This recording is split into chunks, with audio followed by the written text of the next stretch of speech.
1969లో జరిగినటువంటి తెలంగాణ చారిత్రాత్మక ఉద్యమానికి నాంది పలికినటువంటి వ్యక్తి, ఇల్లెందు పట్టణ నివాసి అయినటువంటి కొలిశెట్టి రామదాస్ గారు రాత్రి హైదరాబాద్ నగరంలో తన స్వగృహంలో పరమపదించడం జరిగింది.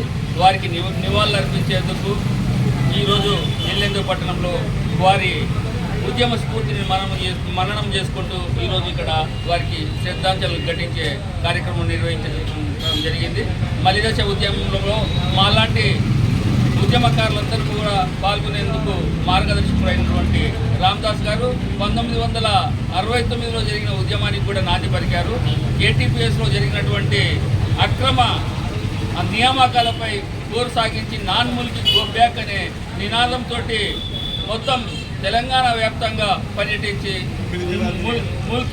నాన్ ముల్కి ఏంటి, తెలంగాణ రాష్ట్రమే కావాలని చెప్పి డిమాండ్ తోటి ఉద్యమాన్ని నిర్మించిన గొప్ప నాయకుడు రామదాస్ గారు. వారు మన ఇల్లెందు నివాసి కావడం మా అందరికీ కూడా గర్వకారణం. వారితో పనిచేసినటువంటి మన చంద్రశేఖర్ గారు, రామచందర్ గారు, అదేవిధంగా దిన్నిగాలి యాదిరెడ్డి గారు, సాదత్ అలీ గారు వారితో పనిచేశారు. వాళ్ళందరూ కూడా మాకు ఆదర్శంగా ఉన్నారు.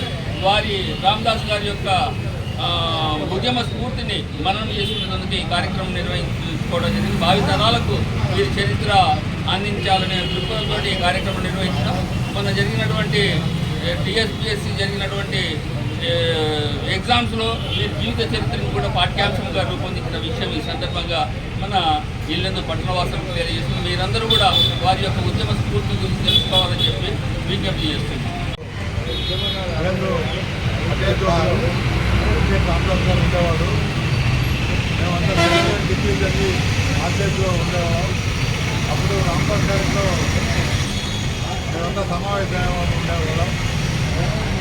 ఒకసారి మన దగ్గర 3 years డిప్లొమా పాస్ అయిన ముగ్గురు పాల్గొంతా పోతే వాళ్ళు ఎలక్ట్రిసిటీ బోర్డులో సెలెక్ట్ కాలేదు. దాని మీద వాళ్ళు ఇక్కడికి వచ్చిన తర్వాత ఇదేంటి అంతా ఆంధ్ర చూసిన వాళ్ళు సెలెక్ట్ అయ్యారు, అప్పుడు సెలెక్ట్ కాలేదు. ఆంధ్ర చూస్తే బంధువులు సెలెక్ట్ అయ్యారు కానీ మనలో కాలేదని దాని మీద తెల్లారి మేము కేఎల్ నిర్మలా గారు ఎమ్మెల్యే జానేపల్లి ఉంటున్న ఆయన దగ్గరికి పోయాం. పోతే ఆయన మనకు హక్కులు ఉన్నాయి, దాని గురించి పూర్తిగా కావాలంటే అచ్యుతరెడ్డి గారని ఎమ్మెల్యే గారు ఉన్నాడు, తెలంగాణ బోర్డు చైర్మన్, ఆయన దగ్గరికి పోతే స్పీచర్ వచ్చాయండి. అప్పుడు మనకు రామదాస్ గారి నాయకులతో హైదరాబాద్ కూడా జరిగింది.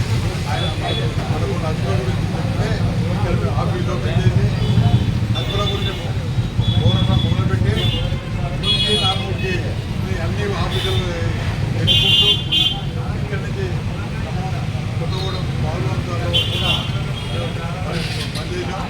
దాని తర్వాత ఈ హక్కుల గురించి అమెరికాలో ఆయన మేళాదక్షి జయంతి కూడా రామదాస్ గారి నాయకత్వంలో అప్పుడు ఇళ్ళ నుంచి 5 అడుగులో